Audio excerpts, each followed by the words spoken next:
वंदे संस्कृतम के official channel में आप सभी लोगों का स्वागत है। वीडियो को प्रतिदिन देखते रहिएगा, इकट्ठा मत करिएगा, अन्यथा ज़्यादा इकट्ठा हो जाएगा, फिर आप उसको देख नहीं पाएंगे। वीडियो थोड़ी लंबी हो रही है, पर प्रतिदिन जो लोग नहीं आ पा रहे हैं, जितने लोग हमसे जुड़े हुए हैं, इलाहाबाद से भी 2-4 लोगों का फ़ोन आया कि वीडियो प्रतिदिन डालिए, तो मैं उस वीडियो को डालती हूँ। आप लोग कोशिश किया करिए कि डेली का डेली देख लिया करिए।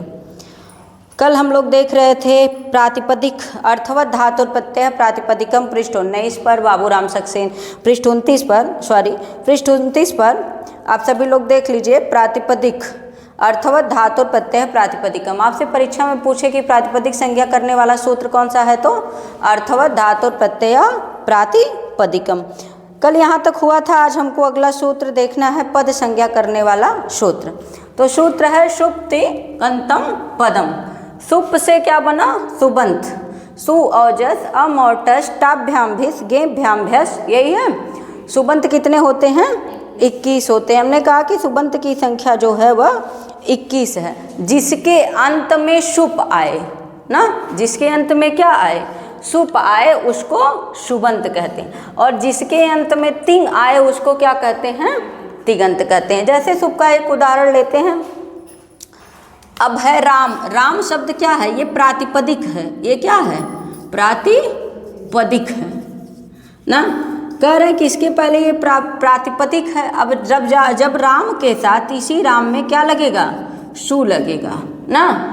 तो अंत में जो रामः दिखता है ये विसर्ग है। जो विसर्ग दिखता है वो क्या है? वही सुबंत है ना। वो क्या है? सुबंत है। जिसके अंत में सुप हो, सुप माने सुबंत हो, सु औजस अमोटस टाभ्याम भिस गेभ्याम भ्यस ना। ये जो 21 प्रत्यय हैं, जिसके अंत में सुबंत हो, जिसके अंत में सुप प्रत्यय हो उसको कहते हैं सुबंत। और जिसके अंत में तिंग प्रत्यय हो उसको क्या कहते हैं? तिगंत।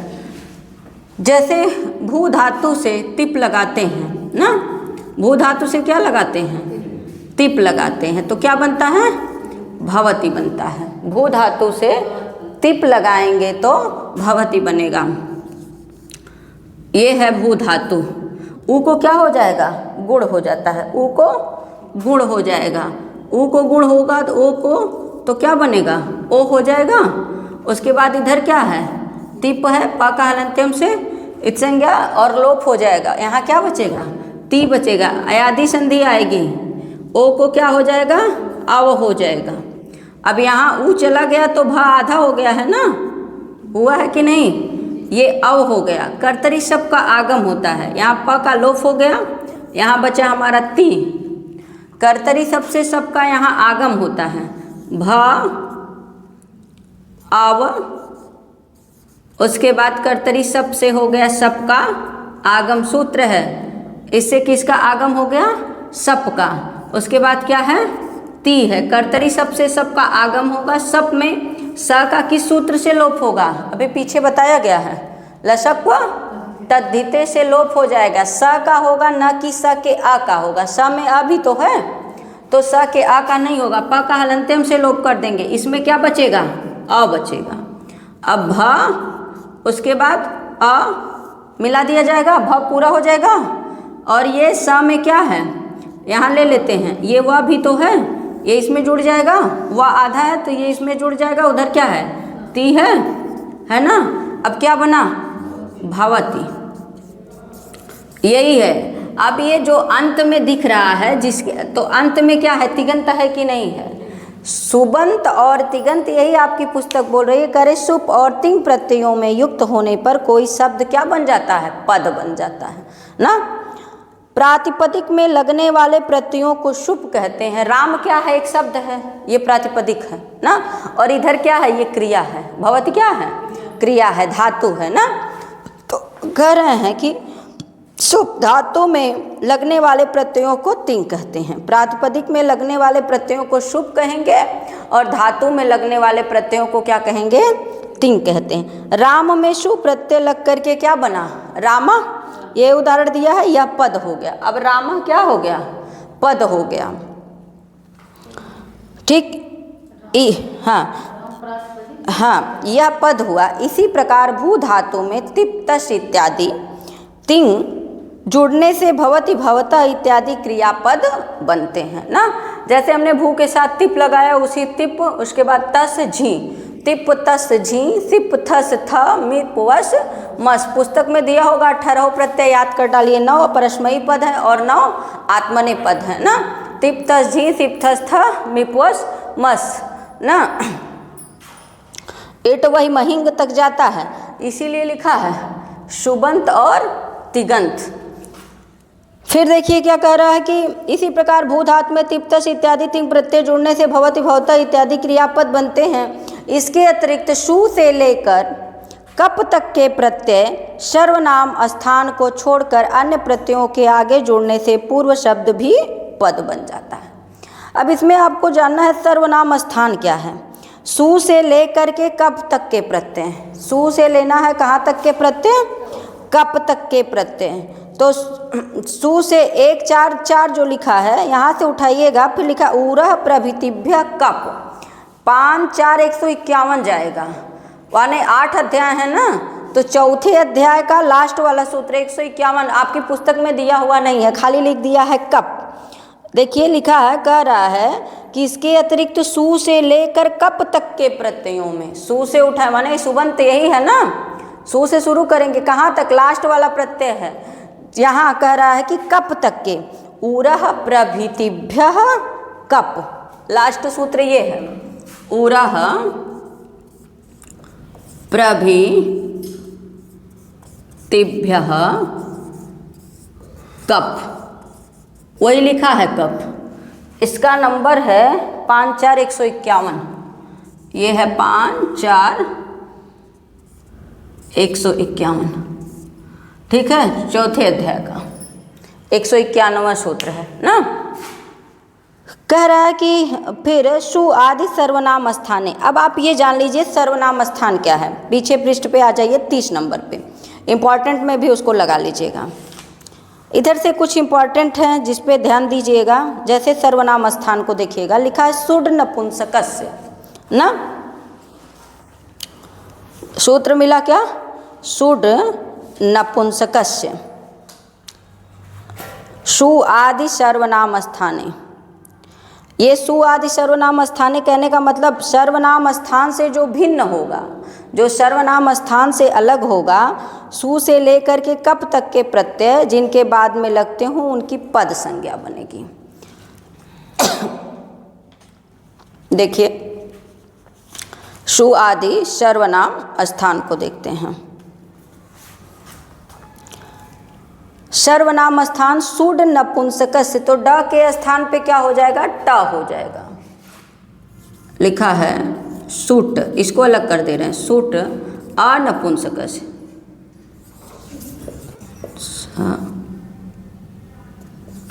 कस्य, सुट अनपुंसकस्य। ट के स्थान पे क्या हो जाएगा, ड। अब सुट में देखिए कितना आया है, कह रहा है कि पुल्लिंग और स्त्रीलिंग, पुल्लिंग और स्त्रीलिंग प्रातिपदिक शब्दों के आगे, पुल्लिंग और स्त्रीलिंग जो है वह प्रातिपदिक शब्दों के आगे लगने वाले सु औ जस अम औट, माने सु से उठाएंगे कहाँ तक, ट तक। पहले ये देखिएगा 21 प्रत्यय है ना, सु औ जस, ठीक, अम औट, बस यहीं जाके रुक जाएगा ना, औट। अब सु से उठाएंगे यहाँ ट तक तो क्या बनेगा, सुट बनेगा कि नहीं, सु प्रथम हो जाएगा, अंतिम क्या हो जाएगा, ट ना। अब जब हम रूप लिखते हैं तो रामः रामो रामा, ऐसे ही चलता है ना, इधर क्या है रामम, फिर इधर रामो, यही चलेगा। तो सर्वनाम स्थान आपसे पूछे कि सर्वनाम स्थान प्रत्यय कितने, तो क्या बताएंगे, 5 हैं। सर्वनाम स्थान प्रत्यय कितने निकले, ये आप पढ़ रहे हैं सर्वनाम स्थान। ये है आपका सुट, ये सर्वनाम स्थान, सर्वनाम स्थान जिसमें सुड अनपुंसकस्य, माने नपुंसक लिंग को छोड़ करके, अनपुंसक लिखा है ना, माने नपुंसक लिंग नहीं आएगा। पुल्लिंग स्त्रीलिंग प्रातिपदिक शब्दों के आगे। कह रहा है कि शुद्ध नपुंसकस्य में पुल्लिंग स्त्रीलिंग प्रातिपदिक शब्दों के आगे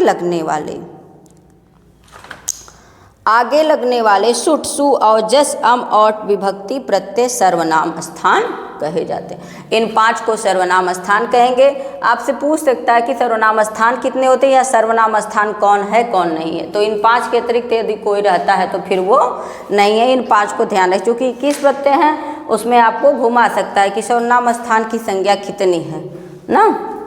आगे समझ में आ गया होगा ना। आगे चलते हैं। अगला सूत्र कौन सा है?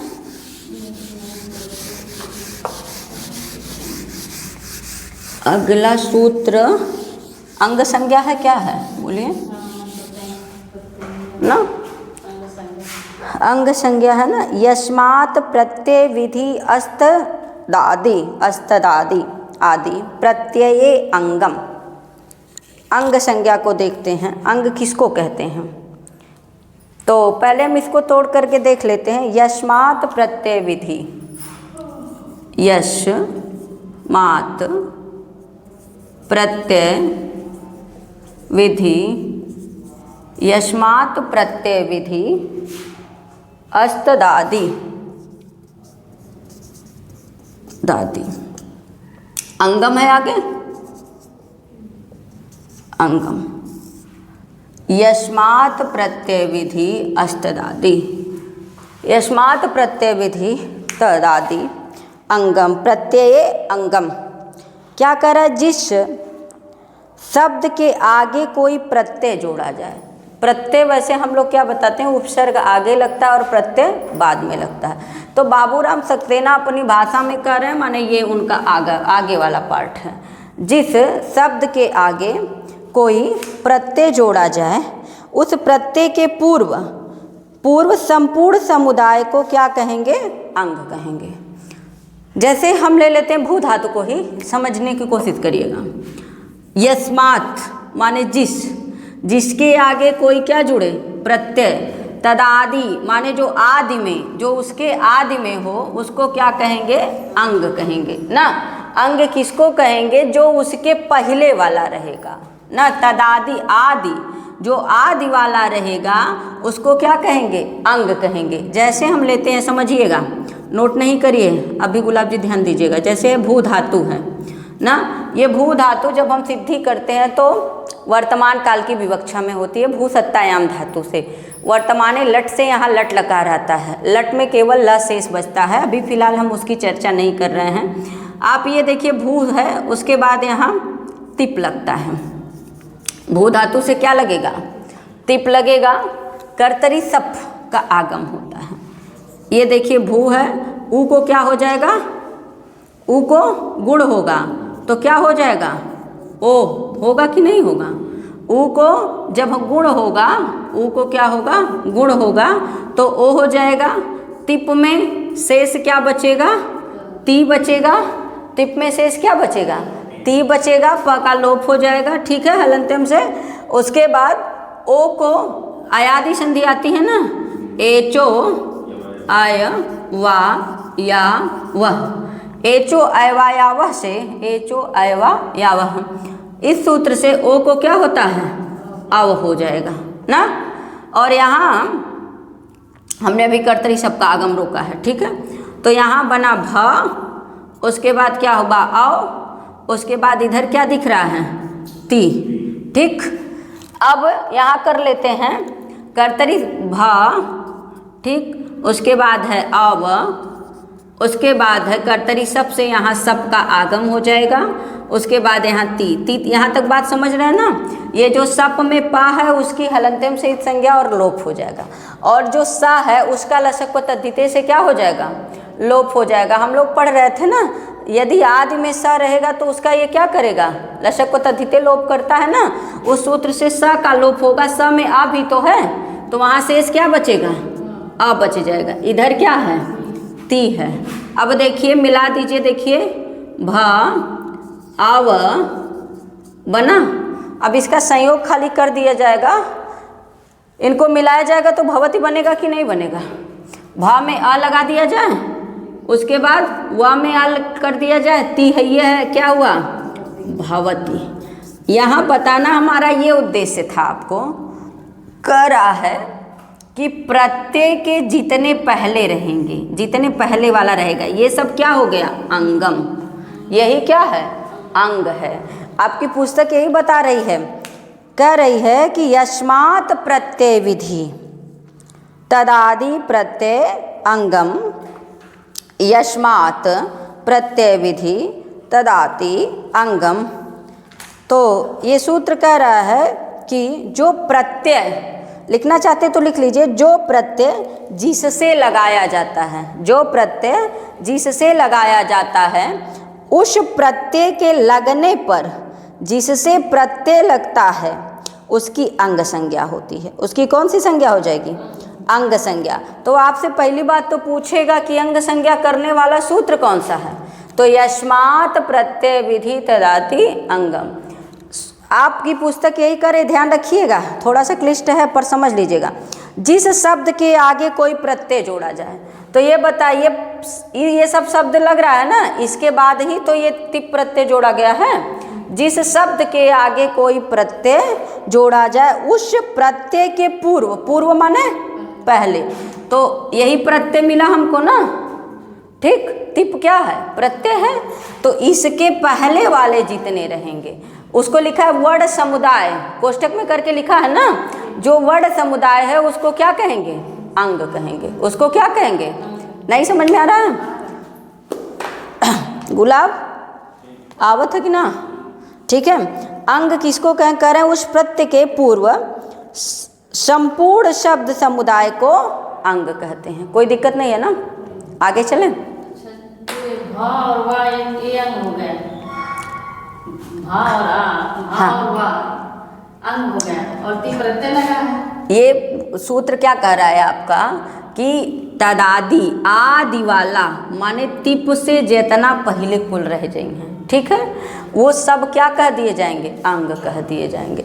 अब यहाँ प्रत्यय सबसे अंत देखो, भवती में ती दिख रहा है ना, अब यहाँ भ, अव, अ जितना बना ये सब उसके क्या हो गए, अंग हो गए। वही ये बताना चाह रहे हैं कि इसके पहले वाले जितना सब बन रहा है, अब इसको हमने एक तरह से छोटी मोटी सिद्धि कर दिया, इसको तोड़ करके तब जाके भवती का रूप सिद्ध होता है। फिर भी बहुत सारे सूत्रों को हमने लिखा नहीं है अभी, बस आपको ये यहाँ बताना मात्र इतना उद्देश्य था, चूँकि इसमें उदाहरण दिया नहीं था।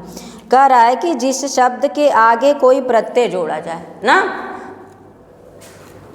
और उस प्रत्यय के पूर्व संपूर्ण शब्द समुदाय को क्या कहेंगे, अंग कहेंगे, ठीक है। भू शप ती, आप 60 में भी उसको लिख सकते हैं भू, और उसको क्या हो जाएगा सप और ती। इतने से भी यदि, तो अब ती के पहले, ये ती के पहले जितना है वो सब क्या हो गया, अंग हो गया, ठीक। यही कह रहा है कि इसके पहले वाला सारा क्या हो जाएगा, अंग हो जाएगा। आगे चलें, अगला सूत्र है, अब इसके बाद आसान आसान है। भ यचि भम,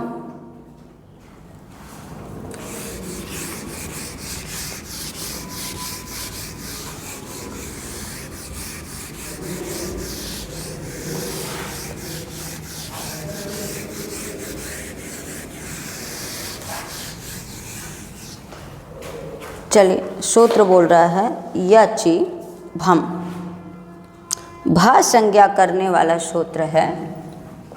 पूछे मान लो परीक्षा में भ संज्ञा करने वाला सूत्र, तो क्या बताएंगे, यचि भम, प्रथमा का एक वचन है।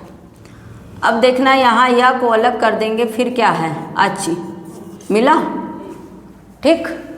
और ये प्रथमा के एक वचन नपुंसक लिंग में जाएगा। जैसे रूप चलता है फलम फले फलानि, चलता है ना, पुस्तकम पुस्तके पुस्तकान, यही चलता है ना। तो इसका कैसे चलेगा, भम भे भानि, चलेगा कि नहीं, ऐसे ही चल जाएगा ना, भम भे भानि।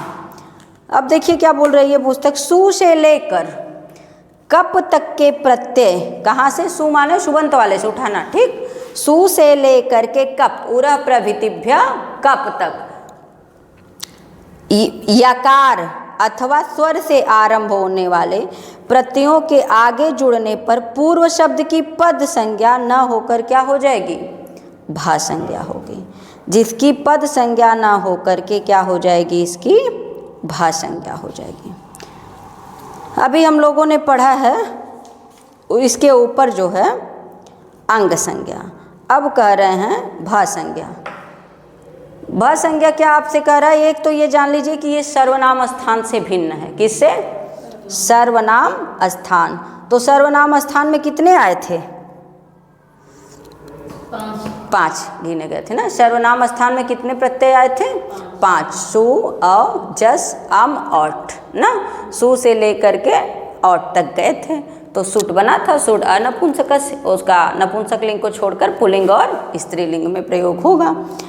यचिभम क्या कहता है कि जो सर्वनाम स्थान से अलग हो, माने सर्वनाम स्थान से भिन्न हो, शु से लेकर के कप तक के प्रत्ययों में जिस प्रत्यय का प्रथम वर्ण या हो। अब भा संज्ञा में क्या नहीं आएगा, तो सर्वनाम स्थान नहीं आएगा, ध्यान रखिएगा। और या से किसका हो जाएगा बोध? यकार का। या से किसका? यकार का। अच माने क्या होता है? सप्तमी के एक वचन में है अच ना, प्रथमा में जाएगा तो क्या बनेगा? अच। तो या से यकार और अच से क्या हो जाएगा? अकार, या कह दीजिए अच। अच माने स्वर। जिस प्रत्यय की शुरुआत या से हो या तो किसी स्वर से हो, यही बाबूराम सक्सेना कह रहे हैं। इसको स्पष्ट करना, कह रहे हैं कि सु से लेकर कब तक के प्रत्ययों में यकार अथवा स्वर से आरंभ होने वाला, आरंभ माने शुरू होने वाला ना, यकार अथवा स्वर से आरंभ होने पर होने वाले प्रत्ययों के आगे जुड़ने पर पूर्व शब्द की क्या हो, कौन सी संज्ञा नहीं होगी? पद संज्ञा नहीं होगी। तो जब पद संज्ञा नहीं होगी तो कौन संज्ञा हो जाएगी? भा संज्ञा हो जाएगी ना, जिसकी पद संज्ञा नहीं होगी। अच्छा, सु और जो सर्वनाम स्थान की कौन संज्ञा बन रही थी? उसकी पद संज्ञा बन रही थी ना।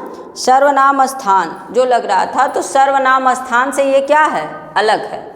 जिसकी पद संज्ञा नहीं होगी उसकी कौन सी संज्ञा हो जाएगी? भा संज्ञा हो जाएगी। कह रहे हैं कि सु से लेकर, लिखना चाहते तो लिख लीजिए, सर्वनाम स्थान में स्पष्ट कर लीजिए, सर्वनाम स्थान से भिन्न माने सु से लेकर कब तक के प्रत्यय में 5 ठो तो सर्वनाम स्थान निकल गए ना। तो सु से लेकर के कब तक प्रत्ययों में, सु से लेकर कब तक के प्रत्ययों में जिस प्रत्यय का पहला शब्द क्या हो? या हो। जिस प्रत्यय का पहला शब्द या हो अथवा कोई स्वर हो, अच माने स्वर, अथवा कोई स्वर हो, तो उसके पूर्व में आने वाले शब्द, उसके पहले जो शब्द आएंगे उस समुदाय की भा संज्ञा होगी। उदाहरण लेते हैं, जैसे गर्ग, गर्ग से यही प्रत्यय लगेगा। ठीक है, उदाहरण ले लेते हैं गर्ग, गर्ग से यही प्रत्यय। ये पूरी सिद्धि आपको नहीं बता रहे हैं, खाली सिद्धि करेंगे तो फिर बहुत लंबा हो जाएगा। आप खाली ये देख लीजिए, यही प्रत्यय में पहला अक्षर क्या है? यह है कि नहीं है, यही आपको बस देखना है। भ संज्ञा आपको यही कह रहा था, यचिभम, या तो वो यकार हो या तो कोई स्वर हो। तो इससे आपका बन जाएगा गार्ग्य। ठीक, अब मान लो परीक्षा में पूछे गार्ग्य में कौन सा प्रत्यय, यही प्रत्यय लग जाएगा ना। ये किससे शुरू हो रहा है? या से शुरू हो रहा है। ठीक, दूसरा कोई दक्ष धन ई, दक्ष प्लस ई, देखते हैं इसमें पहला अक्षर क्या दिख रहा है?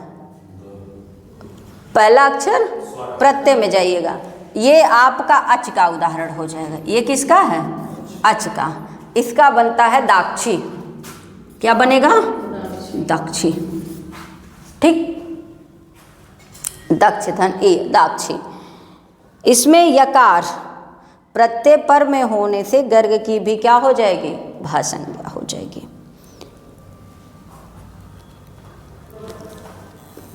सु से लेकर कब तक के प्रत्ययों में यकार अथवा स्वर से आरंभ होने वाले प्रत्ययों में आगे जोड़ने पर पूर्व पद की क्या हो जाएगी? भा संज्ञा हो जाएगी। इसके पहले वाले की क्या हो गई? भा संज्ञा। समझ में आ गया होगा? कोई दिक्कत तो नहीं है ना। पहला उदाहरण हमने दे दिया यकार वाला, दूसरा दे दिए अच। अच माने स्वर, ठीक। यही ये कह रहे थे कि उसके पहले सबसे पहले जो प्रत्यय की शुरुआत हो, चूंकि प्रत्यय बहुत सारे हैं ना, सत्री भी तो प्रत्यय है, सानच भी तो प्रत्यय है, ल्युट भी तो प्रत्यय है, पर वहाँ सत्री सानच ल्युट नहीं आएगा। आपको यही समझना है। केवल वही वाले प्रत्यय सु से लेकर के कब तक में, तो उसमें जो भी 10, 20, 50 जितने आते होंगे, गिने नहीं हैं, जितने भी आते होंगे उसमें खाली जो या से शुरू होंगे ना, वो या तो यकार से शुरू हो या तो स्वर से शुरू हो। अब सत्री भी तो प्रत्यय है, वो काम करेगा क्या? नहीं। सानच भी प्रत्यय है, ल्युट भी प्रत्यय है, कत भी प्रत्यय, कत्वतु भी, तमाम प्रत्यय हैं, प्रत्ययों की संख्या सबसे अधिक है। लेकिन ये कह रहे हैं या तो वो यकार से शुरू होगा या तो स्वर से शुरू होगा। और वो शु से लेकर के कब तक के प्रत्ययों में जितने प्रत्यय होंगे उन्हें छांटने पर यही जो निकलेगा उसी की हम भा संज्ञा करेंगे। कोई दिक्कत नहीं ना। आगे चलते हैं। घू संज्ञा किसकी होती है? आप पूछे कि घू संज्ञा करने वाला सूत्र कौन सा है? देखते हैं। दादा घदाप। घू संज्ञा करने वाला सूत्र है दाधा घदाप ना, सूत्र है दाधा घदाप।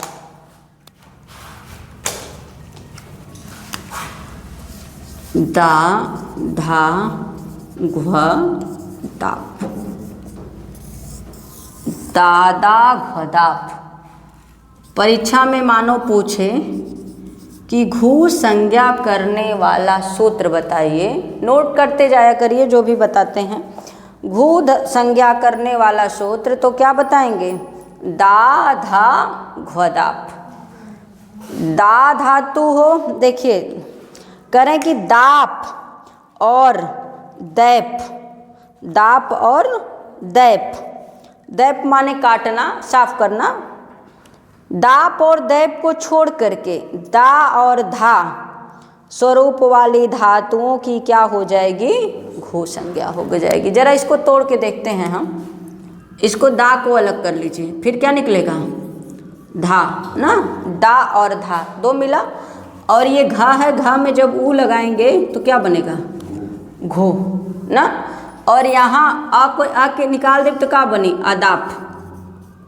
ठीक क्या है? ये बनेगा, एक मिनट, अदाप, मिस्टेक हो गया था, अदाप। अब देखिए एक तो दा है, तो ऐसा ना हो कि कह दें दा दाप। अब ये भी इसका अगर लोप होगा तो पता चलेगा इसमें भी केवल दा बचेगा ना।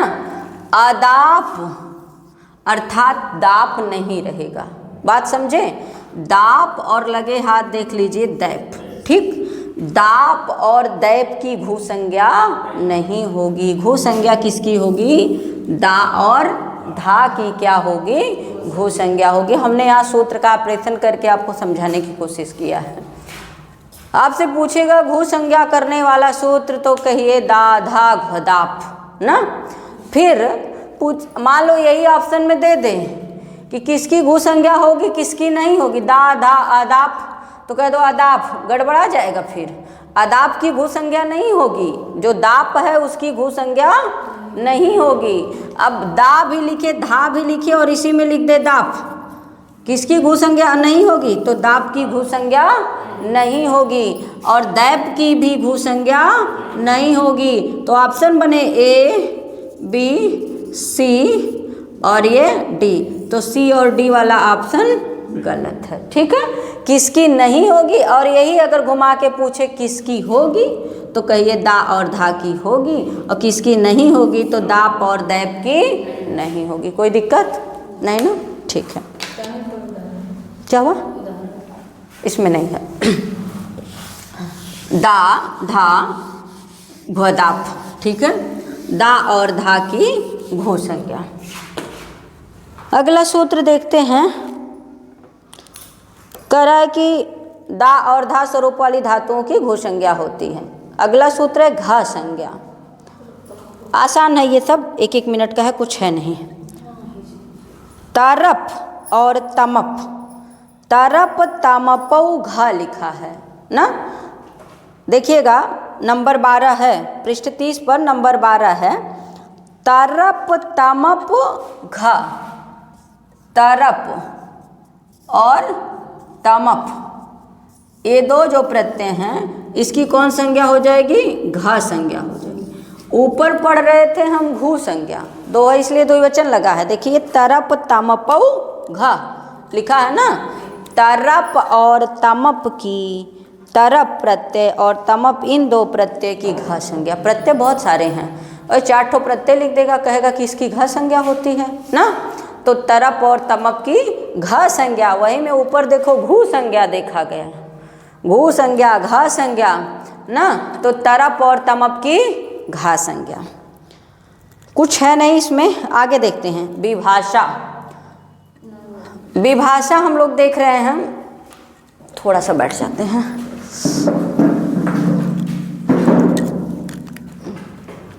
विभाषा क्या कह रहा है? देखिए हम लोग जब सूत्र को देखते हैं तो विभाषा माने विकल्प से, विभाषा माने विकल्प से कह रहा है कि ना वेति विभाषा। ना को अलग करेंगे तो क्या बनेगा? वेति। ना वेति विभाषा, जहाँ पर विकल्प से होने और ना होने दोनों की संभावना रहती हो, माने होगा भी और नहीं भी। हम लोग पढ़ रहे थे समास, टच प्रत्यय आ रहा था ना, उपचर्मम और उपचर्म बन रहा था ना। तो जब टच प्रत्यय लगेगा तब क्या बनेगा? उपचर्मम बन रहा था, और जब टच प्रत्यय नहीं लगेगा तो क्या बनेगा? उपचर्म बन रहा था ना।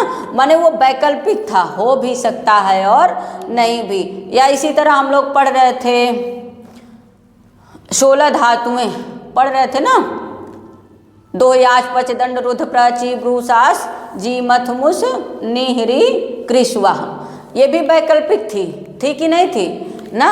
माने अकथितम च सूत्र से द्वितीया भी हो रहा था और अन्य विभक्ति भी हो रही थी, पंचमी का भी विधान हो रहा था, कहीं तृतीया का विधान हो रहा था ना कारक में। ये क्या थी? वैकल्पिक। यही कह रहे हैं कि विभाषा माने क्या? भाषा में वी माने विकल्प, जहाँ भाषा क्या हो जाए? वैकल्पिक हो जाए, हम करेंगे भी और नहीं भी कर सकते हैं ना। जब लोग लड़की उड़की देखने आते हैं तो लोग पूछते हैं क्या हुआ, लड़की पसंद आई? तो दे चलत ही बतावत ही घरे, और विकल्प में रख के चले जाते हैं। तो दूसरा कोई ऑप्शन दिखता है तो कहते हैं नहीं करेंगे, नहीं तो वैकल्पिक करके छोड़ते हैं। कर भी सकते हैं और नहीं भी कर सकते हैं, विकल्प में रखे हैं। और लड़के वाले अक्सर 2-4 फोटो रखे रहते हैं, सबको विकल्प में घुमाते रहते हैं। और पहले लड़के रखते थे, अब लड़कियां भी रखती, कोई बड़ी बात नहीं, वो भी विकल्प में रखी हैं 2-4 लड़के को। एक तो देखेंगी काला है तो उसके पीछे देखेंगी मास्टर है, एक गोरा है पर बेरोजगार है, तो वैकल्पिक स्थिति पैदा हो जाती है कि कौन लोग रखा जाए। ये है तो काला पर नोट मिलेगी, कोई बात नहीं है। यही है वैकल्पिक स्थिति, किससे किया जाए, विकल्प है ना। तो आपकी भाई इच्छा है। उसी तरह से व्याकरण में भी भगवान पाणिनि ने भी कहा, बाबूराम सक्सेना भी यही कह रहे हैं कि ना वेति विभाषा, ये वैकल्पिक है। तो आपके पास विकल्प है, मन का है काले लड़के शादी कर लीजिए जो पैसा कमाता है, और जो गोरा है भाई वो बेरोजगार है। तो आपके सामने विकल्प है। जहाँ पर विकल्प से होने और ना होने दोनों की संभावना रहती हो, माने हो भी सकता है और नहीं भी, वहाँ पर विभाषा। तो आपसे पूछे कि विभाषा संज्ञा करने वाला सूत्र न वेति विभाषा, ध्यान में रखिएगा। आगे चलें। निष्ठा आसान है, हमको नहीं लगता है बहुत खड़ा होना पड़ेगा, अभी जहाँ जरूरत लगती है हम उठते हैं। निष्ठा, कत कत्वतु निष्ठा ना, कत और कत्वतु की कौन सी संज्ञा होती है? निष्ठा संज्ञा होती है। सब आसान है, ये तो टेट में भी पूछता है। निष्ठा संज्ञा करने वाला सूत्र कत कत्वतु की निष्ठा संज्ञा, ठीक है। अगला सूत्र है, तो आपसे पूछे कि निष्ठा संज्ञा करने वाला सूत्र कत कत्वतु निष्ठा, या कत कत्वतु की क्या संज्ञा होती है, ये भी पूछ देगा ना। कत कत्वतु का संज्ञा? निष्ठा संज्ञा। तरप तमप की क्या संज्ञा? घ संज्ञा ना। न वेति विभाषा की क्या संज्ञा? विभाषा ना। न वेति आगे कह दे भर दीजिए ना। यचि भम की कौन सी संज्ञा? भा संज्ञा। सुर नपुंसकस्य की कौन संज्ञा? सर्वनाम स्थान संज्ञा ना। अंग संज्ञा करने वाला सूत्र पूछ दे। यस्मात् प्रत्यय विधि अस्तदादि प्रत्यय अंगम। टी संज्ञा करने वाला सूत्र अचो अंत्यादि टी। उपधा संज्ञा करने वाला सूत्र अलो अंत्यात पूर्व उपधा, पढ़ा गया पीछे ना। प्रातिपदिक संज्ञा करने वाला सूत्र अर्थवत धातुर प्रत्यय प्रातिपदिकम। या कह दे कि अर्थवत धातुर प्रत्यय की क्या संज्ञा, तो क्या बताएंगे? प्रातिपदिक संज्ञा। ठीक है। अलो अंतात पूर्व की का संज्ञा? उपधा संज्ञा ना। इग्यड़ा की क्या संज्ञा? संप्रसारण संज्ञा। इग्यड़ा की संप्रसारण संज्ञा। या संप्रसारण संज्ञा करने वाला सूत्र पूछ दे या सूत्र ही लिख दे ना। गुण संज्ञा करने वाला सूत्र अदेंग गुण। वृद्धि संज्ञा करने वाला सूत्र वृद्धिरा दैच। और वृद्धि संधि करने वाला सूत्र वृद्धि रेच ना। और गुण संधि करने वाला सूत्र आद गुण। ठीक है, आगे चलते हैं हम। अब देखते हैं संयोग। हलो अनंतरा संयोग।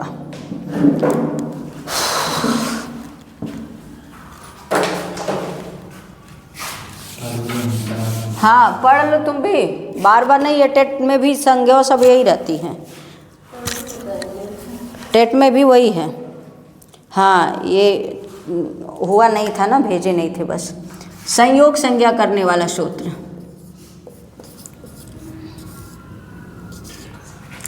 मान लो पूछे संयोग संज्ञा करने वाला सूत्र, तो क्या बताएंगे? हलो अनंतरा संयोग। ठीक, हलो अनंतरा संयोग। ठीक, अब यहीं से पकड़िएगा, हम इसको जरा सा तोड़ते हैं। पहले सूत्र का ऑपरेशन करते हैं। जब किसी चीज़ का ऑपरेशन कर दिया जाएगा, उसका पार्ट अलग कर दिया जाएगा, तो समझने में आसानी होगी। या तो डॉक्टर लोग ऑपरेशन करते हैं, अब संस्कृत वाले भी थोड़ा मोड़ा ऑपरेशन करना धीरे धीरे सीख रहे हैं। हल माने व्यंजन।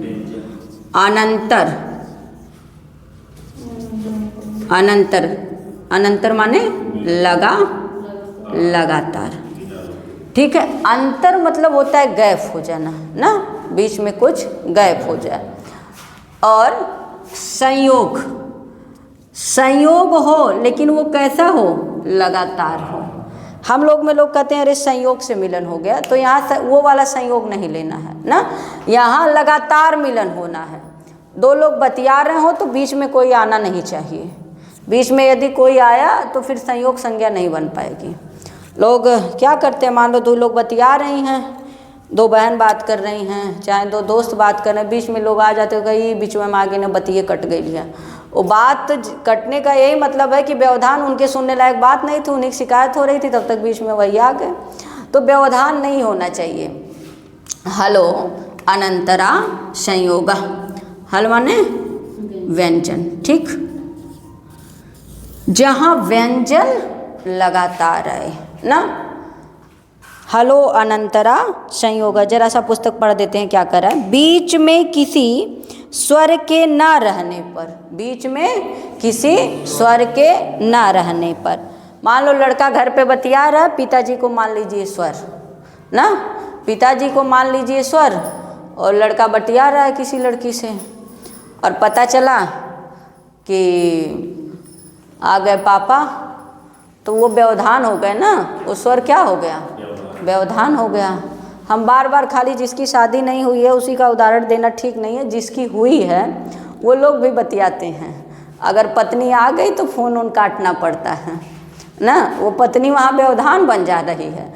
पत्नी क्या है? स्वर है। अब दो लोगों का वार्तालाप चल रहा था, अब कोई नाम नहीं लेंगे, नहीं तो यहाँ सब लोग की पत्नी देखेंगी तो लोग कहेंगे कि हम एक कह रहे थे, वैसे पत्नियाँ जानती हैं कि कौन पढ़ने जाता है।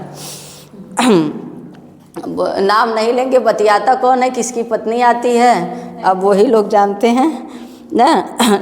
ये बात नहीं तो पहुँच जाएगी, हो सकता है वीडियो देख लें हमारी। हलो अनंतरा संयोग यही कह रहा है कि बीच में किसी स्वर के न रहने पर दो या अधिक मिले हुए व्यंजन संयुक्त कहे जाएंगे। जैसे उदाहरण दिया गया भव्य। आप यहाँ समझ पाए, हल माने व्यंजन। व्यंजन कैसे आए? लगातार आए। वो एक व्यंजन एक में तो बनेगा नहीं। जैसे उदाहरण ले लेते हैं राम का। अब इसको वर्ण विच्छेद, एक संधि विच्छेद होता है, यहाँ वर्ण विच्छेद करना है। तो रा में क्या है? आ है ना, रा में क्या है? आ है, उसके बाद माँ है और उसके बाद आ है। तो यहाँ संयोग हो पाएगा? नहीं होगा ना। लेकिन अब जो पुस्तक में उदाहरण दिया है हम जरा सा उसको देख लेते हैं। लिखा है भव्य, क्या लिखा है? भव्य। इसको तोड़ते हैं, भा, उसके बाद आ होगा ना, भा, भा के बाद आ, उसके बाद वा, उसके बाद या, उसके बाद या होगा ना, वा लिख दिए। अब वा और या ना, वा और या का क्या हो रहा है? यहाँ संयोग हो रहा है। ये व्यंजन लगातार आया है कि नहीं आया है? आया है ना। जहाँ व्यंजन लगातार आएगा, यही अनंतर, अनंतर माने अंतर नहीं होना चाहिए। अब ये समझना, भा और व में संयोग नहीं हो सकता है। क्यों नहीं होगा? भा और व में संयोग क्यों नहीं हो रहा है? क्योंकि बीच में व्यवधान आ गया है ना, पत्नी रूपी व्यवधान आ गया है। ये दोनों लोग लगे हुए थे और बीच में पत्नी आ गई, ये व्यवधान आ गया। अब यहाँ दोनों लोग 2 घंटा से बतिया रहे हैं, वा और या, कोई दिक्कत नहीं है, ये दोनों बतिया रहे हैं। या व राला, देखो उसी वाले हैं भी। आगे और कौन सा उदाहरण दिया था? एक और कोई उदाहरण है ना, कार्त से करके है ना,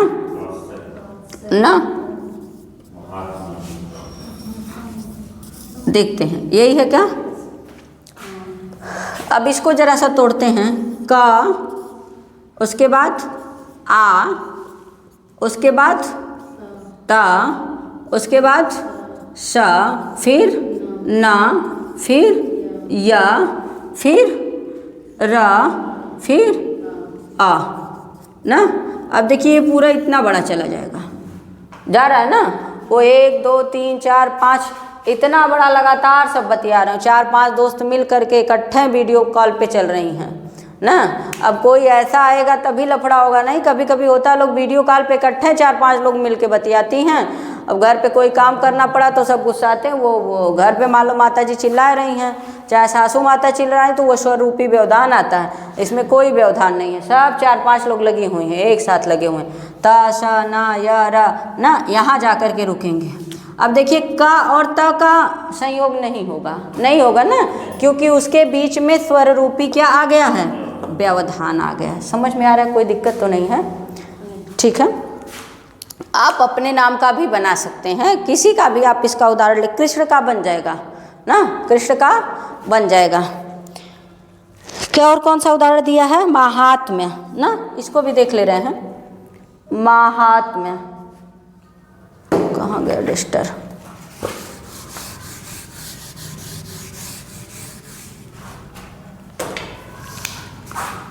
ये लिखा है महात्म्य, यही है, देखिएगा महात्म्य। अब यहाँ क्या होगा? माँ में क्या है? आ है ना, उसके बाद ह है, फिर आ है, फिर ता है, फिर माँ है, फिर या है, फिर आ है। ता मा या की कौन सी संज्ञा हो जाएगी? संयोग संज्ञा। ठीक, ता मा या की संयोग संज्ञा। ऐसे ही लेते हैं प्रत्येक, बन जाएगा। किसका किसका संयोग बनेगा? ता और या का बन जाएगा ना। ता और या का क्या बन जाएगा? संयोग बन जाएगा। ठीक है, सबको तोड़ नहीं रहे हैं, जो था पुस्तक में उतना मैंने बता दिया है। कृष्ण, बाकी 3 उदाहरण था, इन तीनों को ध्यान में रखिएगा। परीक्षा में दे किसका किसका संयोग, तो इतने का संयोग हो रहा है। यहाँ ता मा और या का संयोग हुआ। ठीक है, महात्मा में इधर ता सा ना या र इतने का संयोग हो गया। राम में संयोग ही नहीं होगा। राम में कैसे संयोग हो जाएगा? ये कुछ ज़्यादा पढ़ रहा है। जब फोन बंद रखो, फोन चलाओगे तो कहाँ से आएगा? इसमें संयोग कहाँ होगा? यहाँ ये जो लोग बतियाने वाले हैं उन लोग को यही नहीं समझ में आता है। ये भी बतियाते रहता है तो व्यवधान हमेशा आते रहता है, तो उसमें संयोग कहाँ से आएगा? बात करने वाला लड़का है, हम जानबूझ के नहीं बोल रहे हैं, नहीं तो पहले तो इसके पापा देखेंगे वीडियो, हमारा वीडियो वो देखते जरूर हैं। तो अब कुछ लोग को बचा रहे हैं खाली। हाँ, इन लोग का लगे रहते हैं, सब लगे रहो मुन्ना भाई। हाँ चलिए आगे देखते हैं संहिता संज्ञा। कोई दिक्कत नहीं है ना, आगे बढ़ते हैं। संहिता संज्ञा को देखते हैं। संहिता संज्ञा करने वाला सूत्र, एक तो आपसे पूछेगा हलो अनंतरा की क्या संज्ञा, संयोग संज्ञा, या पूछे संयोग संज्ञा करने वाला सूत्र तो क्या बताएंगे, हलो अनंतरा संयोग। ठीक, उदाहरण पूछेगा 2-3 जितना बाबूराम सक्सेना में दिया हुआ है, तीनों उदाहरण को देखिएगा। आप लोग में तो पुस्तक से ही आने वाला है, कोई दिक्कत नहीं है। और यदि आप समझ गए हैं तो किसी का भी आप संयोग निकाल लेंगे, कोई दिक्कत नहीं है। संयोग से मिल गए लोग 4, 6 साल 8 साल बतियाते हैं, फिर बिछड़ जाते हैं, बीच में व्यवधान आ जाता है। अच्छा हाँ, एक बात तो मैंने भूल ही गया, कभी कभी लोग 2-4 साल 6 साल बतियाते हैं, संयोग से मुलाकात हो जाती है, 8-10 साल कहते हैं कि भाई शादी ब्याह कर लिया जाएगा। बीच में पता चलता है कि लड़की सर्विस पा गई है, चाहे लड़का सर्विस पा गया, अब उसका मन कहीं और लग गया ना, और एक जन बेरोजगार पड़े हैं, चाहे वो लड़की भी हो सकती है लड़का भी हो सकती है, तो बीच में वो सर्विस पा गई, अब उसको कोई सर्विस वाला मिलने लगा, तो वो क्या हुआ वहाँ, अब वो जो मिल गया वो व्यवधान हो गया, वो स्वर रूपी क्या है, व्यवधान है। अब यहाँ संयोग से जो अनंतर लगातार 10 साल से चल रहा था वो गड़बड़ा जाता है। ठीक है, ये हमारा किसी को कहना उद्देश्य नहीं है, पर तमाम लोग ऐसे उलझे हुए हैं, कोई साल 2 साल 6 साल 8 साल 10 साल ऐसा हो भी रहा है ना, लोग लगातार कुछ दिनों से लगे हैं फिर हट जाते हैं। आगे देखते हैं संहिता संज्ञा। संहिता संज्ञा करने वाला सूत्र है, संहिता का अर्थ क्या होता है, संधि। एक बार परीक्षा में पूछा था टेट में कि संहिता का अर्थ क्या होता है, संहिता माने संधि। ठीक है, हाँ संधि। ठीक है, संहिता संज्ञा करने वाला सूत्र जो है परः सन्निकर्षः, परः सन्निकर्षः संहिता। ठीक, परः सन्निकर्ष संहिता।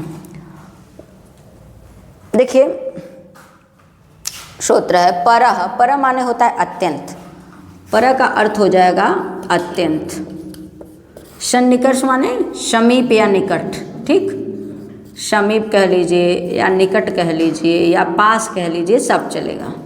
संहिता का अर्थ संधि। अत्यंत जब 2 वर्ण मिलते हैं तो क्या होती है, संधि ही होती है ना। जब वर्णों का मिलन होता है तो क्या होती है, संधि। देखिए पुस्तक क्या कर रही है, वर्णों की अत्यंत समीपता संहिता कहलाती है।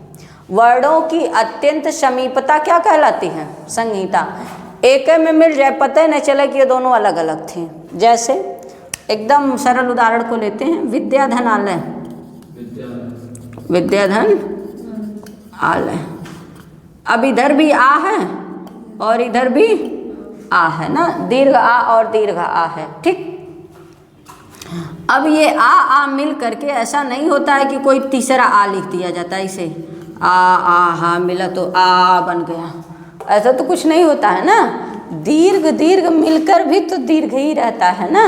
अब ये क्या बनता है, विद्यालय, विद्याधन आलय। वर्णों की इतनी समीपता हो जाती है कि लोग एक दूसरे में इस कदर खो जाते हैं कि पता ही नहीं चलता ये दोनों कभी अलग भी थे।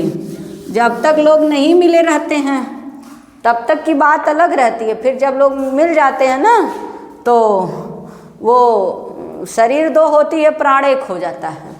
शरीर 2 होती है, प्राण 1 हो जाता है। उदाहरण देखते हैं, जैसे प्रतिधन 1 बनेगा, ई के स्थान पे क्या हो जाएगा, ई के स्थान पे या हो जाता है। उसके बाद ता आधा है, ये है, प्र उतार ले रहे हैं, एक यहीं पे चढ़ा दीजिए, घोड़ैया चढ़ जाएगा।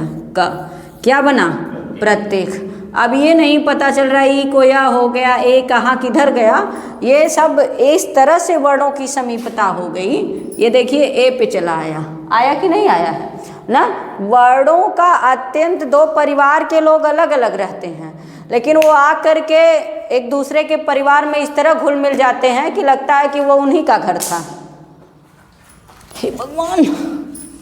चलिए, प्रतिधन 1, जहाँ वर्णों की क्या हो जाए, अत्यंत समीपता हो जाए, माने नज़दीकी हो जाए। अब देखिए दोनों में नज़दीकी हुई है कि नहीं, कोई और उदाहरण बताइए, कोई भी उदाहरण। सदाधनेव बनता है, हाँ सदाधन ए कोई भी संधि ले लेंगे तो ये क्या होता है बन करके आ और ए है ना, तो मिल करके क्या होगा, क्या बनता है सदैव। अभी हम आपको संधि नहीं बता रहे हैं, आपको बस ये बता रहे हैं कि वर्णों की समीपता किस तरह से बदलती है, किस तरह से लोग एक दूसरे में मिल जाते हैं। ये हमारा सामाजिक जीवन में भी यही हो रहा है ना, जहाँ अत्यंत क्या हो जाए समीपता, इतनी निकटता आ गई कि देखिए ए कहाँ आ गया जिससे लगे कुछ आपको पता ही नहीं, उसको क्या कहेंगे संधि। इसीलिए संहिता का अर्थ होता है संधि, जहाँ वर्णों की अत्यंत समीपता, अत्यंत निकटता बताई जाए वह है संहिता। ठीक, आगे चले प्रगृह संज्ञा देखते हैं। चलिए प्रगृह संज्ञा करने वाला सूत्र ईदुदेत द्विवचनम प्रगृह्यम,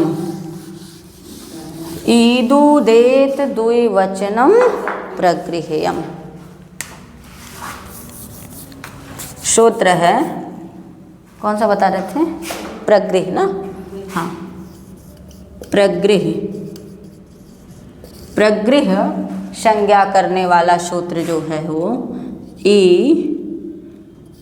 दो देत द्वि वचनम, ईदुदेत द्वि वचनम, यही है ना, ईदुदेत द्वि वचनम, और इधर है प्रगृह्यम, ये लिखा है ईदुदेत द्वि वचनम और प्रगृह्यम। तो आपसे कभी कभी पूछता है कि एक तो प्रगृह संज्ञा करने वाला सूत्र कौन सा है। ये देखिए प्रगृह नाम है, जैसे आपका हमने पहले दिन ही बताया संज्ञा उसी को कहेंगे, सबकी परिभाषा अलग अलग है। आपका भी नाम है, आपकी परिभाषा अलग है, सबके स्वभाव में, सबके रहन सहन में, सब चीज़ में अलग अलग परिवर्तन है, खाने में, पीने में, रहने में, बोलने में, तो सबके जीवन की एक एक परिभाषा है ना। एक ही साथ दो चार भाई बहन हैं, एक ही माँ के गर्भ से होते हैं, लेकिन सबके जीवन की परिभाषा अलग अलग है। कोई किसी क्षेत्र में, कोई किसी क्षेत्र में, सब लोग एक ही क्षेत्र में नहीं जा सकते हैं। ईदुदेत द्विवचनम प्रगृह्यम, इसको जरा सा हम तोड़ते हैं। देखिए ईत दीर्घ ईकारांत, ऐसे समझना, दा है, दा में दा को तक कर दे रहे हैं, ठीक, ईत, उसके बाद ऊ को निकालेंगे, सूत्र का ऑपरेशन कर रहे हैं, ध्यान से देखिए, यदि सूत्र सामने दिखे तो आप तोड़ के रख देंगे। ऊत, ये क्या है ऊत, उसके बाद द पे किसकी मात्रा है, ए की, तो क्या बनेगा एत, ईत ऊत एत, किस में होगा, द्विवचन में होगा, द्विवचनम, ईत ऊत एत द्विवचनम ना। दीर्घ इकारांत, उकारांत और एकारांत परीक्षा में मान लीजिए आपसे पूछ दे कि प्रगृह संज्ञा किन किन वर्णों की होती है, तो क्या बताएंगे, ई उ और ए की होती है ना। प्रगृह संज्ञा किन किन वर्णों की होती है, ई की, उ की और ए की, यही है। अब ऑप्शन में देखिए, वहीं ध्यान दीजिएगा, आय लिख दे तो ये गड़बड़ है ना, कहे कि प्रगृह संज्ञा में मान लो लिख दे, अय भी लिख दे, तो प्रगृह संज्ञा किसकी नहीं होती है, तो क्या बताएंगे, अय की नहीं होती है, किसकी होती है, ई उ और ए। अच्छा ये भी ध्यान रखना, उसी में यदि ई वाला उ आ जाए, हरस उ आ जाए, तो भी इसकी नहीं होगी, क्योंकि सूत्र में लिखा हुआ ईत ऊत एत, ठीक है। ईकारांत, उकारांत, एकारांत किस में होना चाहिए, कंडीशन रखी, सब वचन में नहीं। भारी का रूप चलेगा तो प्रथमा के एक वचन में हरस हुई हो जाती है ना। जब हम द्विवचन में जाएंगे तो दीर्घ उ होगी, हरि एतो बनता है, हरि एतो, ये हरि जो है वह क्या है, द्विवचन में है, दीर्घ ईकारांत होना चाहिए। द्विवचन में जाते हैं तो क्या बनता है, गुरु बनता है ना, तब दीर्घ उ होगा। गंगे अमु उदाहरण में बनता है, गंगे अमु बनेगा। अब बालक का या बालिका का रूप चलता है तो द्विवचन में बालिके बनता है, बनेगा ना। यही कह रहे हैं कि वो दीर्घ इकारांत, दीर्घ उकारांत और एकारांत ही होना चाहिए। तो आपसे परीक्षा में कैसे भी घुमा के पूछ सकता है, या 4 ठो लिख दे, ऑप्शन दे दे, उ, ई, ए और ओ। इसको हटाते हैं थोड़ी देर के लिए। अब पूछे इसमें प्रगृह संज्ञा किसकी होती है? एक ही होगी ना। तो जब आपको प्रगृह संज्ञा मालूम रहेगा तभी बता पाएंगे, अन्यथा गड़बड़ा जाएंगे। ये तो लगेगा कि हमको सूत्र तो याद था ना, और ये खूब घुमाने वाला है थोड़ा सा।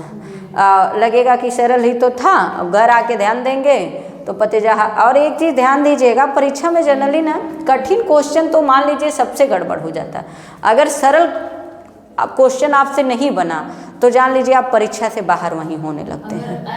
एक जगह पर आया है तो उसकी नहीं होगी ना।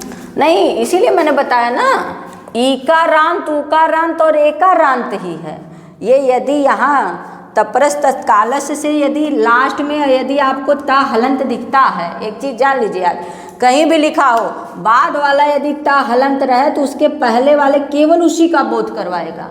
ये ए जो है ऐ का बोध नहीं करवा रहा है, ठीक है। ता के पहले ऊ है तो यहाँ हरस ऊ का बोध नहीं करवाएगा ना, तो ये हरस ई का बोध करवाएगा। इसमें सिर्फ 3 ही अक्षर आएंगे, 3 वर्ड आएंगे, ई, ऊ और ए, ठीक है। दीर्घ ई, दीर्घ ऊ और ए। कोई दिक्कत अभी?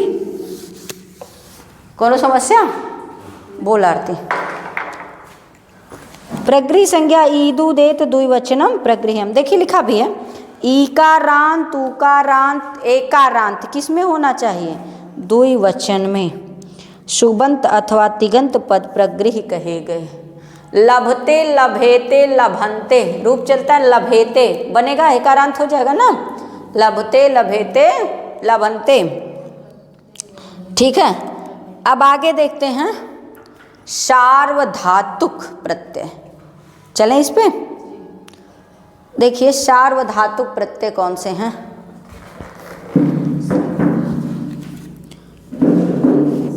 सार्वधातुक प्रत्यय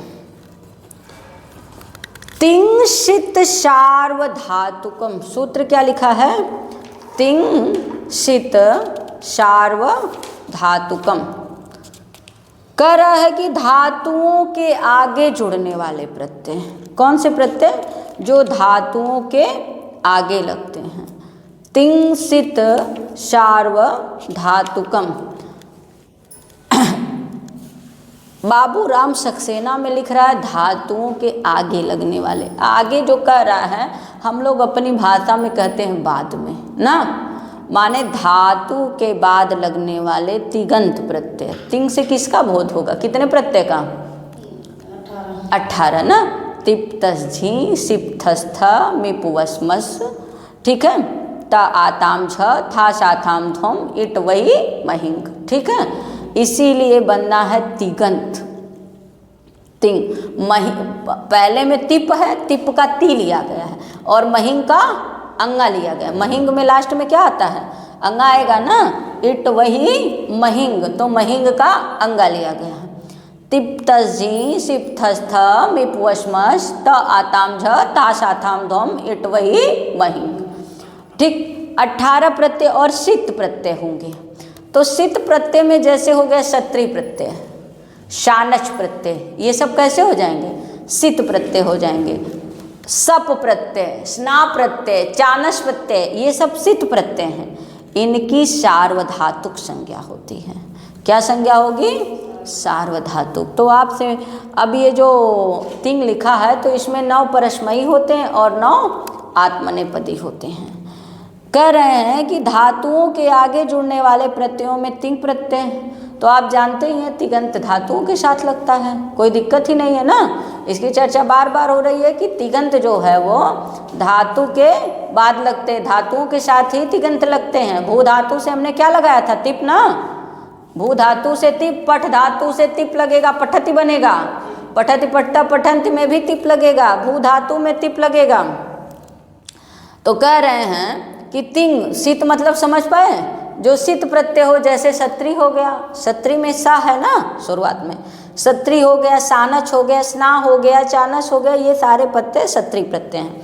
तिंग सित सार्वधातुकम कह रहा है कि धातुओं के आगे जुड़ने वाले प्रत्ययों में तिंग प्रत्यय वे प्रत्यय जिसमें स इत संज्ञक हो। अब सत्री में शेष क्या बचता है? अत बचता है। सत्री में शेष क्या बचता है? अत बचता है। वही कह रहा है कि तिंग प्रत्यय वे प्रत्यय जिसमें स इत संज्ञक हो जाता है। स क्या हो जाता है? इत संज्ञक हो जाता है। देखिए सप में अ बचता है, केवल सप प्रत्यय है, सत्री प्रत्यय आदि करके लिखा है ना, देख लेते हैं जरा सा।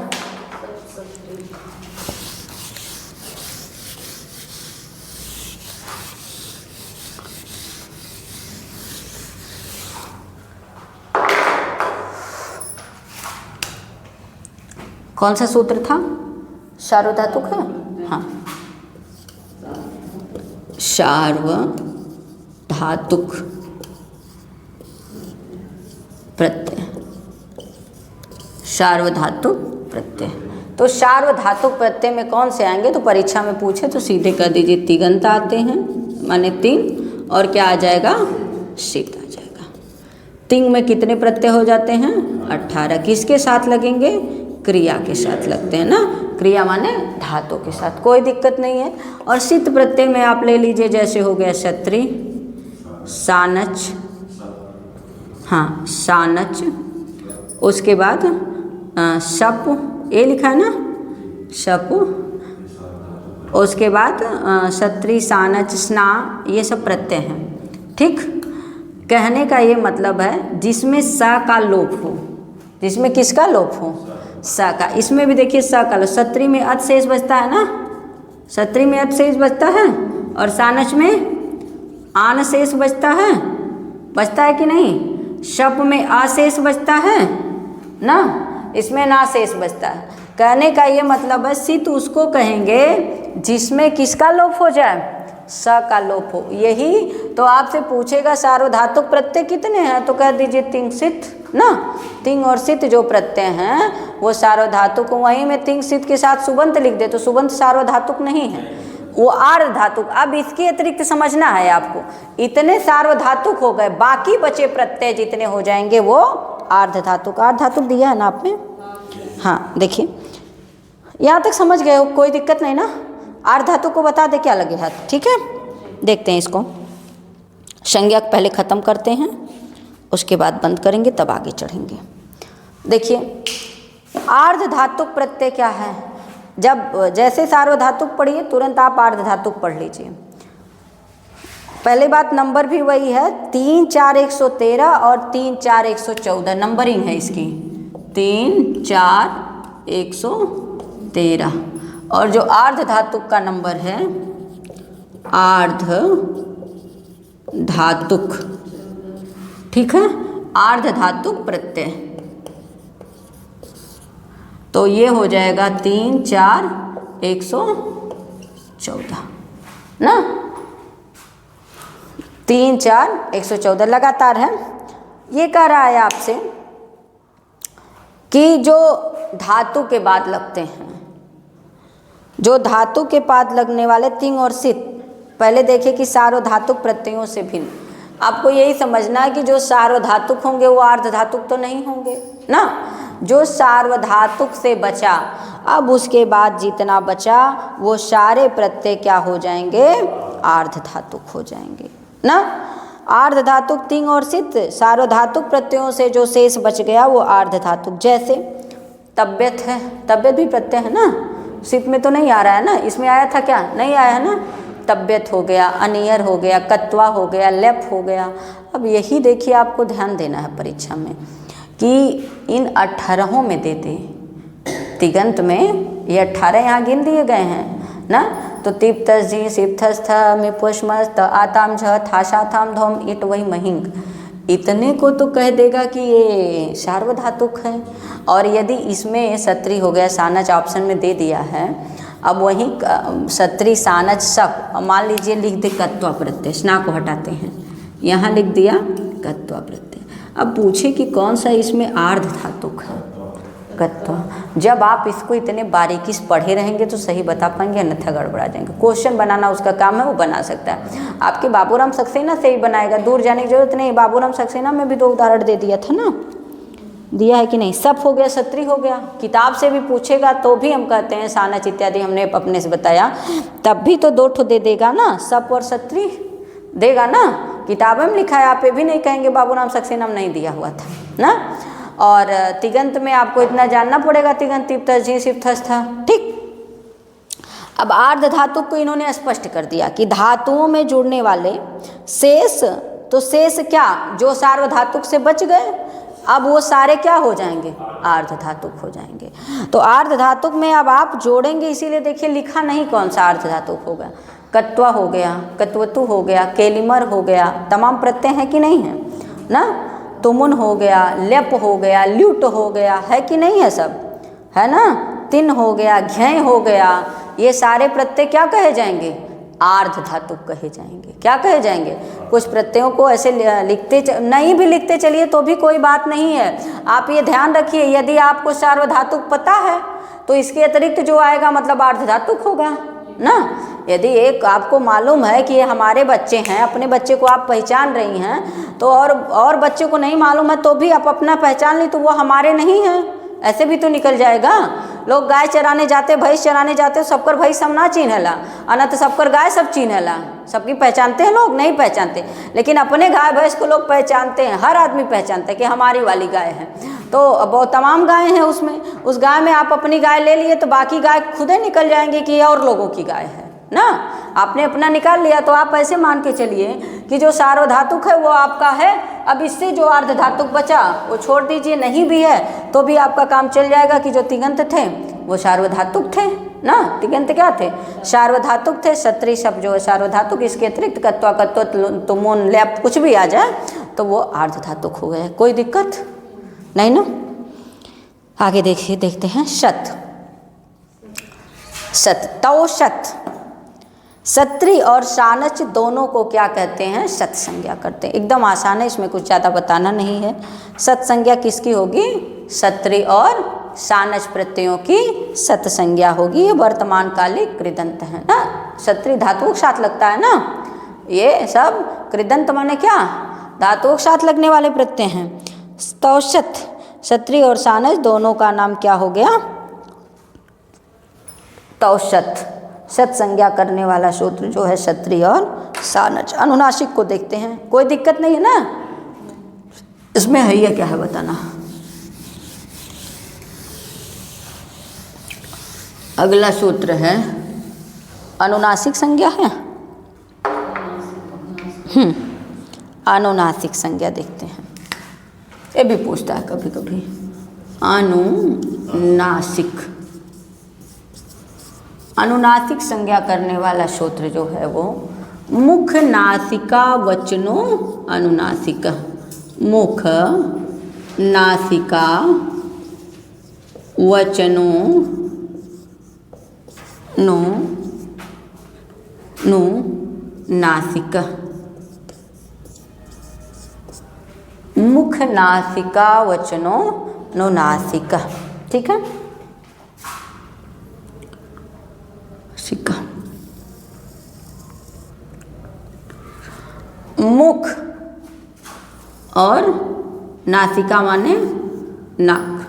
मुख और नाक से जिसका उच्चारण किया जाए ना, मुख नासिका वचनो अनुनासिका। यहाँ हरस छूट गया।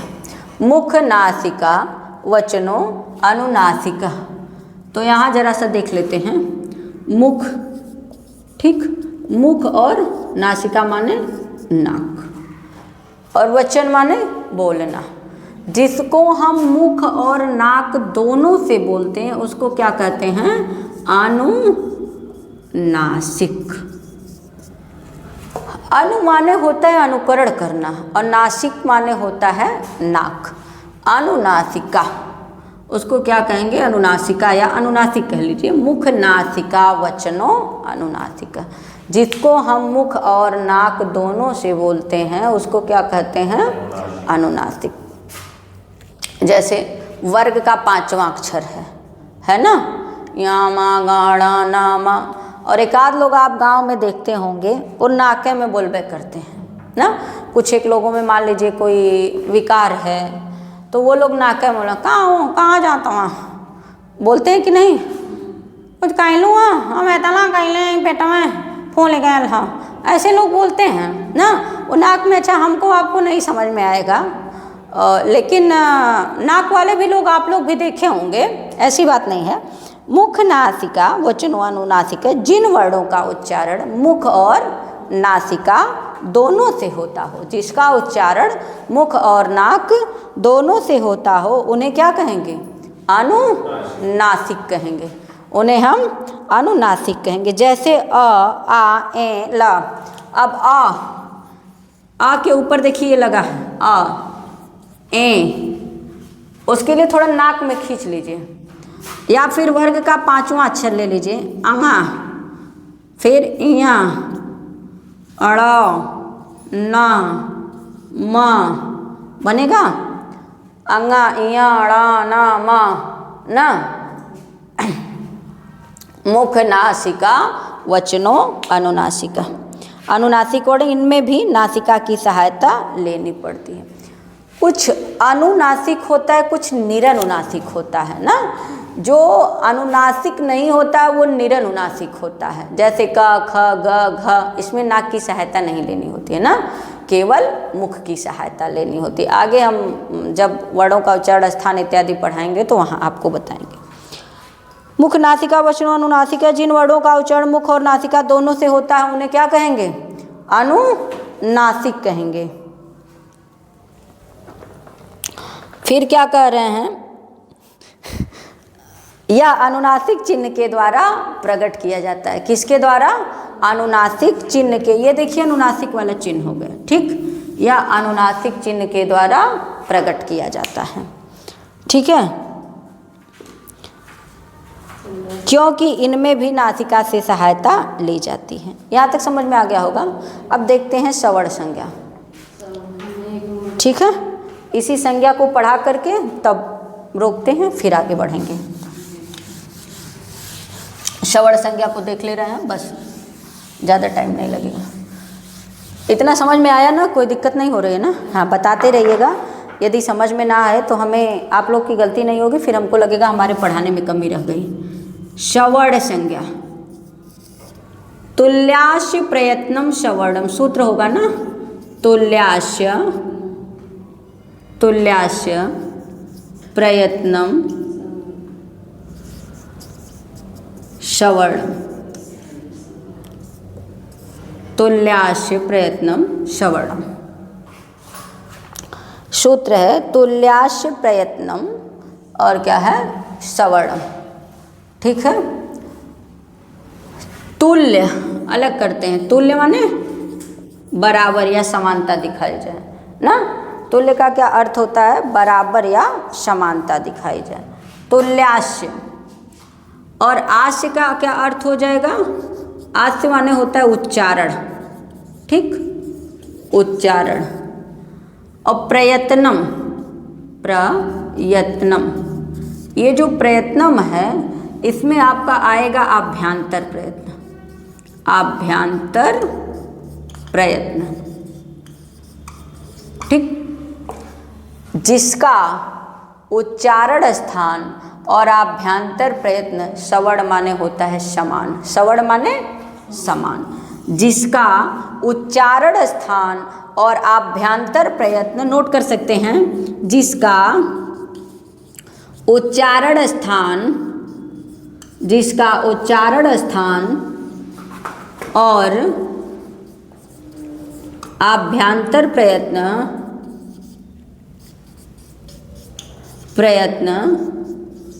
जिसका उच्चारण स्थान और आभ्यंतर प्रयत्न समान होता है उसे सवर्णिम कहते हैं, ठीक, उसे सवर्ण कहते हैं। अब आभ्यंतर प्रयत्न भी पढ़ाया नहीं गया, फिर भी आप लोग पहले से जानते हैं। आभ्यंतर प्रयत्न कितने होते हैं, आभ्यंतर प्रयत्न कितने होते हैं, 5। स्पृष्ट, ईषद स्पृष्ट, विवृत, ईषद विवृत और संवृत ना। तो स्वरों का आभ्यंतर प्रयत्न क्या होता है? स्वरों का आभ्यंतर प्रयत्न विवृत होता है, ठीक है। और उच्चारण स्थान भी स्वरों का समान है ना।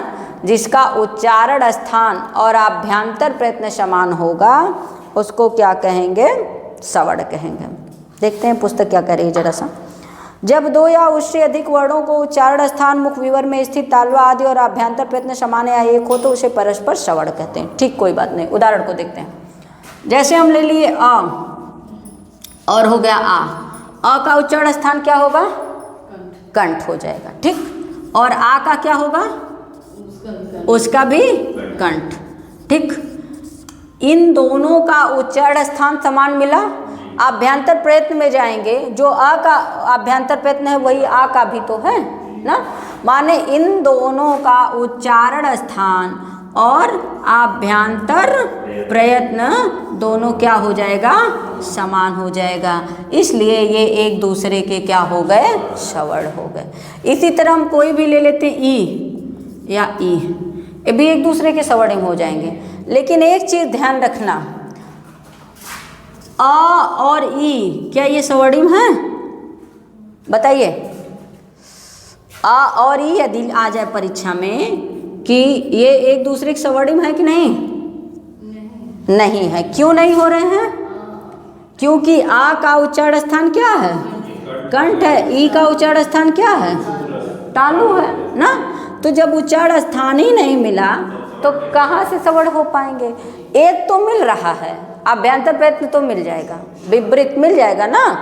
आभ्यंतर प्रयत्न मिल रहा है, लेकिन क्या नहीं मिल रहा है? उच्चारण स्थान नहीं मिला। तो एक भी गड़बड़ाएगा तो मैटर गड़बड़ा जाएगा, ठीक। इसी तरह से एक चीज और जान लीजिए, आप लोग पढ़ते हैं संधि ना, अकः सवर्ण दीर्घा, बस वही 5 सवर्णिम होते भी हैं, ठीक है। अब ए को सवर्णिम नहीं माना गया है, ठीक है। ए को और ऐ को हो तो जाएगा विवृत ना। विपरीत स्वराणाम आभ्यंतर प्रयत्न में कह देते हैं ना, हो तो जा रहा है विपरीत। लेकिन ये बताइए ए किसके किसके संयोग से बना है? आ और ई के संयोग से बना है। इसका मतलब इन दोनों का उच्चारण स्थान अलग अलग हो गया, तो इसको सवर्णिम नहीं मानते हैं। इसीलिए अका सवर्ण दीर्घ संधि में सवर्णिम में 5 आते हैं। अक प्रत्याहार में कितने वर्ड आते हैं? 5 आते हैं ना। अ, ई, उ, री और री। कोई दिक्कत नहीं ना। ए, आई, ओ, औ परीक्षा पूछ दे सवर्णिम है कि नहीं तो क्या बताएंगे? नहीं है, ठीक है। 5 होते हैं। अच्छा, उन 5 में भी एक चीज़ और जो छुट्टी है उसको भी बता देना है। कहीं कहीं री और री आता है, परीक्षा में एक बार पूछा भी था। री और री एक दूसरे के सवर्णिम हैं कि नहीं है? क्या बताएंगे? हैं। पर आपसे पूछे किसके अनुसार हो रहे हैं। मान लो परीक्षा में पूछ दे कि री और री को किसने कहा कि ये दोनों एक दूसरे के सवर्णिम हैं, तो क्या बताएंगे? कौन कहा है? कात्यायन भगवान ने कहा। चूंकि पाणिनि ने तो कहा कि जिसका उच्चारण स्थान और आभ्यंतर प्रयत्न क्या होगा? समान होगा, वो एक दूसरे के सवर्णिम होंगे ना। तो अब आप बताइए, क्या री, जब ए को ये नहीं माने तो री और री, देखिएगा री और री भी तो इसका उच्चारण स्थान क्या है? री का उच्चारण स्थान बताइए, और री का उच्चारण स्थान देखो, ये कुछ ज़्यादा पढ़ ली है। री का उच्चारण स्थान क्या हो जाएगा? दंत हो जाएगा ना। तो उच्चारण स्थान तो गड़बड़ा रहा है ना, पर आभ्यंतर प्रयत्न मिल रहा है। सेम चीज उधर हमने आ ई को लिया, तो इसके लिए सूत्र आता है रिल री वर्णयो मिथा सावर्ण्यम वाच्यम। परीक्षा में आपसे पूछ दे किस सूत्र से इसको कह दिया गया, ठीक है। सूत्र है रिल री वर्णयो मिथः, रिल री वर्णयो मिथः सावर्ण्यम वाच्यम। ये किसका है? ये है वार्तिक, ठीक। वार्तिक माने कात्यायन भगवान इसको कहते हैं, ठीक है। ये आए कहे कि ये री बेचारा कहा, ये री का दीर्घ नहीं होता ना, री का दीर्घ नहीं होता। अब ये बेचारा कहाँ जाएगा? वैसे तो 4 ही मिलते हैं, अ और अ का दीर्घ बनेगा। देखिए दीर्घ इतना बनता है ना, अ, ई, उ और री, इतने का दीर्घ आप पाएंगे, इतने का ही दीर्घ बनता है ना। ए ओ आई औ तो ऑलरेडी दीर्घ राबे करते, उसका ह्रस्व ही नहीं बनता है, नहीं बनता है। जब भेद किए जाते तो इन्हीं का दीर्घ बनता है, आ, ई, उ और री का दीर्घ बनता है। तो इसका मतलब इन्हीं को खाली सवर्णिम मान पाएंगे। पर संधि जब हम लोग पढ़ते हैं तो क्या कहते हैं? अकः सवर्णे दीर्घ। जो अक प्रत्याहार में जितने वर्ड आए वो सबको सवर्णिम कह दिया गया, उनको क्या कहा गया? सवर्णिम। तो आप ध्यान दीजिएगा, हम कोई बात अपने मन से नहीं कह पाएंगे। फिर मान लीजिए जब पढ़ाए होंगे तो भाई कोई स्टूडेंट ऐसा भी तो रहा होगा, वो ये पूछा होगा कि आप कैसे कह रहे हैं कि अक में, अब इसमें आप आएंगे तो इसमें री भी तो आएगा, अक प्रत्याहार में री आएगा कि नहीं आएगा? आएगा ना। तो अकः सवर्णे दीर्घ संधि जब पाणिनि भगवान ने दिया तो कहे कि यहाँ तो मैटर फंस गया। हो सकता है कोई शिष्य ऐसा भी बैठा रहा हो कि कहे सब तो सवर्णिम मिल रहा है, पर री और री कहाँ सवर्णिम मिला, और री का दीर्घ होता नहीं तो इसको आप सवर्णिम मानेंगे कैसे ना? भाई इसके उच्चारण स्थान के लिए फंस जाते ना। तो कात्यायन भगवान ने कहा, उनने सिफारिश किया, उन्होंने कहा पाणिनि भगवान से आप कहीं उनके सूत्रों में संशोधन किया है कि नहीं, री और री वर्ड यो मिथा, ये री और री 2 वर्ड जो हैं ऐसा मिथा, ऐसा लोग कहते हैं कि सावर्णी, ये दोनों क्या हैं? सवर्णिम हैं, एक दूसरे के सवर्णिम है। री और री क्या हैं? एक दूसरे के सवर्णिम है। देखिए समस्या वाली बात है ये, जैसे हमने कहा आ और ई, इसका उच्चारण स्थान इसका उच्चारण स्थान अलग हो रहा है तो इसको सवर्णिम नहीं माना गया, नहीं माना गया ना। तो सेम चीज री और री का भी तो हो रहा है, तो उसके लिए कोई ऐसा नहीं कहा है। ये कात्यायन भगवान आके कहते हैं कि नहीं, री और री को क्या कहेंगे? सवर्णिम कहेंगे। हम अपने से कुछ नहीं कह सकते। यदि किसी बात को प्रामाणिक मिलेगी तो ही हम बता पाएंगे ना, हम अपने मन से कुछ भी नहीं कह सकते। यदि भगवान, या तो भगवान पाणिनि या भगवान कात्यायन या पतंजलि भगवान के द्वारा जो बातें कही हुई मिलेंगी उसी को हम यहाँ शायद बोल पाएँ। आगे देखते हैं सवर्णिम। तुल्यास प्रयत्नम सवर्णम, जब 2 या उससे अधिक वर्णों के उच्चारण स्थान और आभ्यंतर प्रयत्न समान होता है तो उसे क्या कहते हैं? सवर्णिम। कोई दिक्कत नहीं ना? ठीक है, आज के लिए इतना ही रहने दीजिए।